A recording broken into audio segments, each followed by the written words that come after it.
Selamat sore para pemirsa dan juga pendengar setia dari Radio Taiwan Internasional. Saya Tony Tamsir hadir lagi di dalam acara Ada Apa Dengan Tony. Kali ini Tony kehadiran seorang tamu yang sangat spesial, luar biasa, seorang maestro tari Indonesia yaitu Didi Nini Toho. Apa kabarnya nih Eyang? Baik.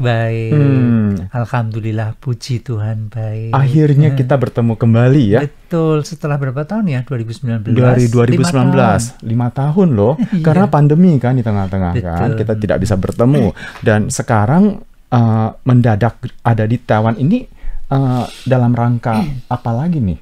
Misalkan saja yang sebelumnya kan istilahnya performance ya. Oke, membawakan tarian tradisional Indonesia, kemudian juga tari Dwi Muka. Iya, betul. Untuk kali ini apa nih yang akan Eyang bawakan bagi para masyarakat Taiwan sendiri?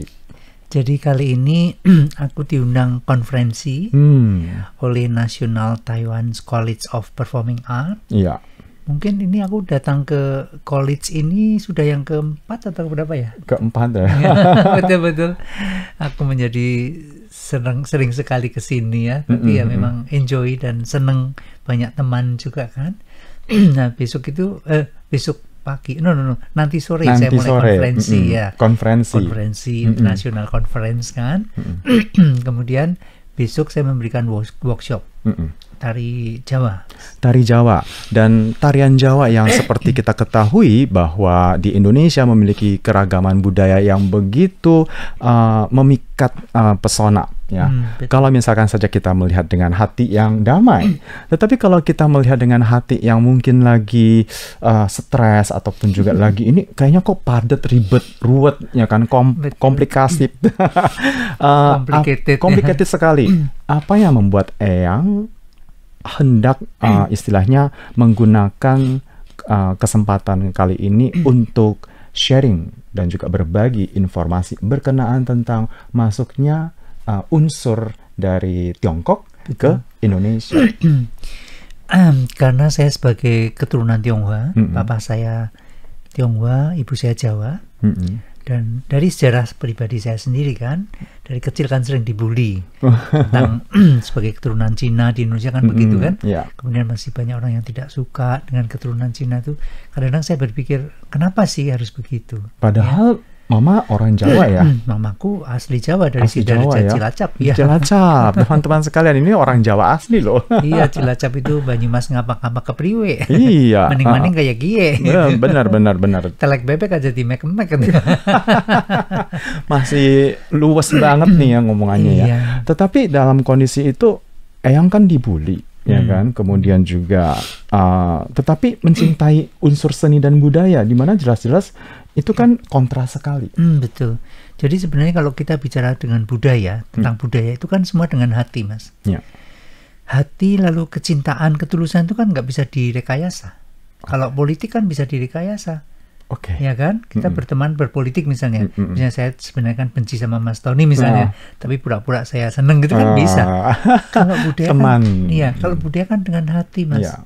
Nggak bisa, ketulusan itu yang penting. Nah, belajar budaya keindahannya di sini, apalagi seni. Nah, itu yang membuat saya kemudian mendalami seni budaya Jawa, karena otomatis lingkungan Jawa kan juga lingkungan saya kan antara Jawa dan Cina kan. Dari dua budaya saya belajar, jadi saya beruntung juga. Nah, setelah hubungan Indonesia dengan Tiongkok semakin baik secara politik, kemudian saya ada keinginan belajar tari-tari kesenian Tiongkok yang asli. Saya kan orangnya nggak suka yang abal-abal, nggak suka yang KW-KW. Nggak suka yang KW-KW ya. Pokoknya kalau mau belajarlah yang asli ya. Betul, itu yang saya lakukan di Indonesia. Indonesia pun demikian. Termasuk tarian tradisional Jawa dan Balinya ya. Saya pengen belajar tari Solo ya, saya ke Solo. Jogja karena saya tinggal di Jogja. Saya belajar di Bali, saya ke Bali dari tahun 74. Kemudian saya belajar Jawa Barat, saya ke Cirebon, ke Bandung, ke Banyuwangi, saya kemarin belajar gandrung, ke Malang, saya belajar topeng dan sebagainya. Saya selalu menjelajahi daerah-daerah di mana tarian itu berasal. Bahkan saya sempat belajar ke Jepang, tari-tari Jepang, tradisi, ke India, dan ke Tiongkok. Iya. Betul. Jadi muncullah berbagai istilahnya akulturasi kebudayaan yang hendak Eyang sampaikan ya. Benar. Nah, sebenarnya dalam latar belakang kehidupan Eyang sendiri juga sudah diketahui ada keturunan Tionghoanya ya. Tetapi ada juga nih unsur Jawanya. Pada saat ada perbedaan di antara kedua budaya ini, apa yang Eyang lakukan sehingga bisa diberikan kepada masyarakat Indonesia? Yang jelas saya banyak melakukan penelitian. Lalu saya belajar tentang dua budaya ini. Banyak kemiripannya sebenarnya.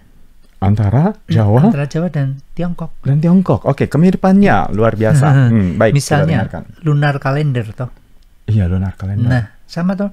Jawa loh, bukan Indonesia ya. Iya. Jawa itu kan lunar kalender. Oke. Hitungan bulan. Hitungan bulan, iya. Benar. Makanya kalau di Jawa kan ada Kliwon, Legi, Paing, Pon, Wagi misalnya. Iya. Ya. Saya ingatnya cuma Kliwon. Yang horor-horor ya. Yang horor-horor ya. Karena maklum kan di Jakarta kan ya cuma taunya sedikit aja tentang Jawanya. Benar. Tapi itu memang sih ya membuktikan ada kemiripan dalam perhitungan kalender. Benar. Dan juga tradisi-tradisi misalnya Mas. Di Tiongkok kan mesti ada semua hitungan-hitungan yang terkait dengan Feng Shui. Oke, di Jawa kan juga begitu di Jawa. Di Jawa juga. Iya.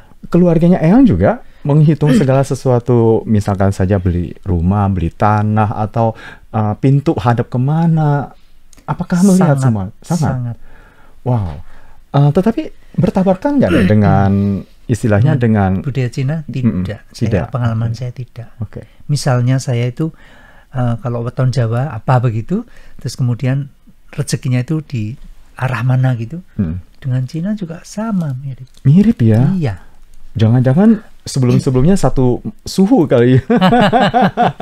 Nah, kemudian kakek saya itu walaupun dia Tionghoa, dia sering ngajak saya ke kelenteng, jadi belajar tentang, kalau di Indonesia kan Konghucu ya. Iya, Konghucu. Confucius ya.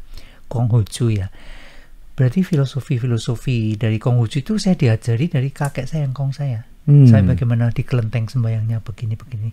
Cuman di waktu yang bersamaan kakek saya juga belajar ilmu Jawa, kejawen, oleh kepada seorang kiai kejawen di daerah Temanggung sana. Jadi ya itu yang saya nggak tahu kok kenapa saling berkaitan.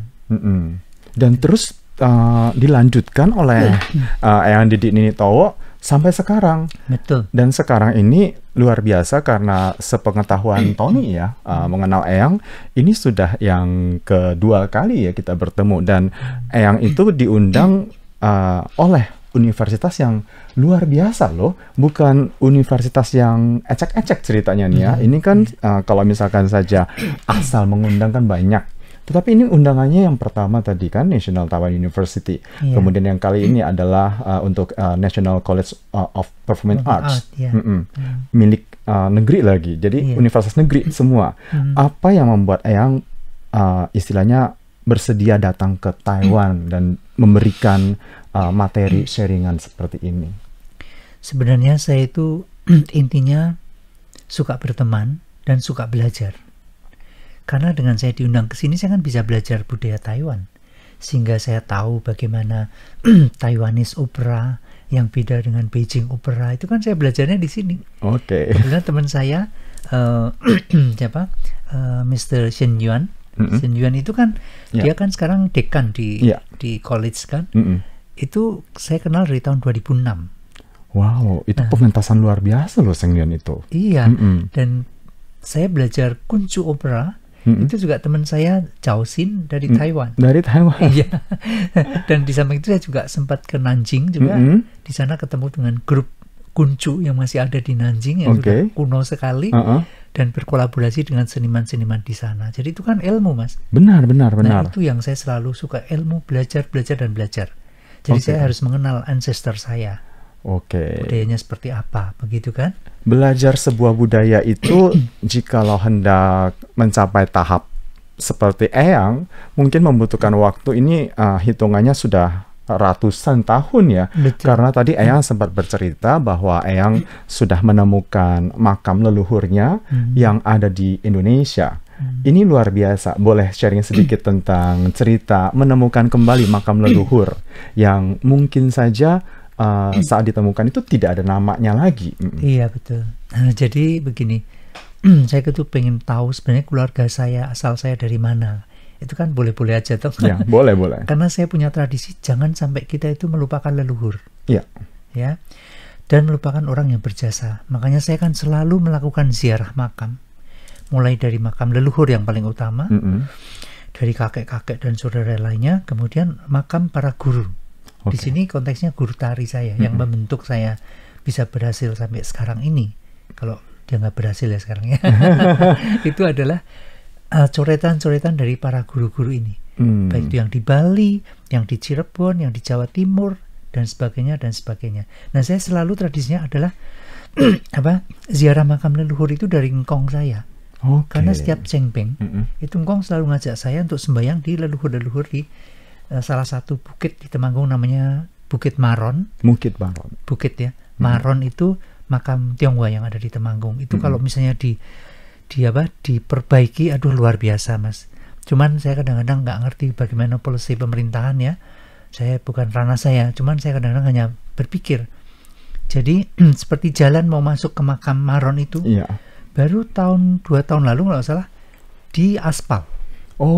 Sebelumnya 2 tahun lalu baru di aspal. Itu mungkin karena saya sering nyentil-nyentil atau gimana ya. Karena makam leluhur saya kan di situ semua. Jadi selama ini jalannya tuh kayak sungai Asat. Makam Maron ya. Maron di Cilacap, di Temanggung. Iya. Nah, gitu-gitu. Jadi itu kepedulian saya terhadap ya kita kan harus, namanya makam leluhur kan harus dihormati. Karena tanpa ada mereka kan saya nggak ada di dunia kan gitu kan. Mereka benar. Gitu.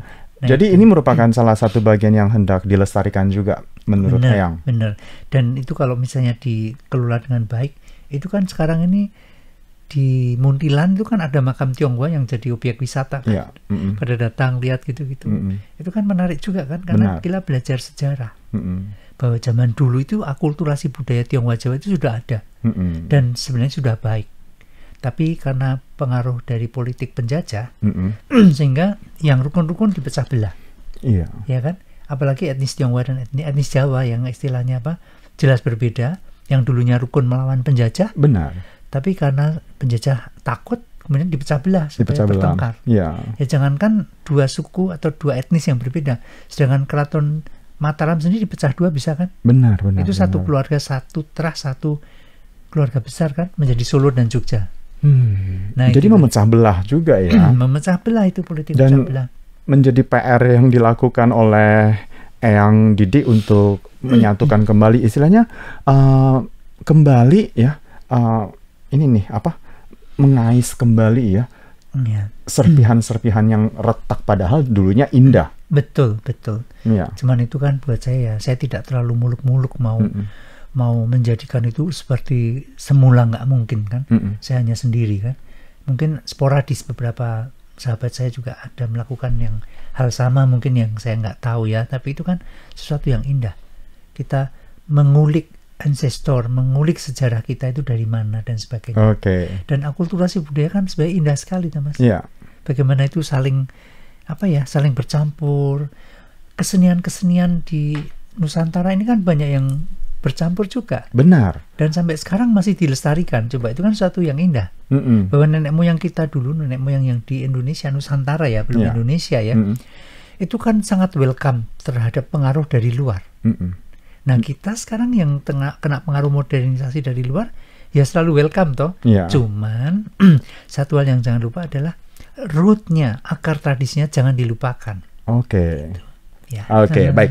Kalau demikian, usai sudah perjumpaan kita bersama dengan Eyang Didi Ninito dalam acara Ada Perengan Tony di Radio Tama Internasional. Saya Tony Lamsir, hendak mengucapkan salam berpisah kepada Eyang, semangat dan terus Tony selalu mengikuti, follow terus IG-nya, Instagram-nya Eyang. Pasti seru banget. Oke deh Eyang, terima kasih atas kehadirannya di Radio Tama Internasional. Terima kasih, kita soal lagi di lain kesempatan.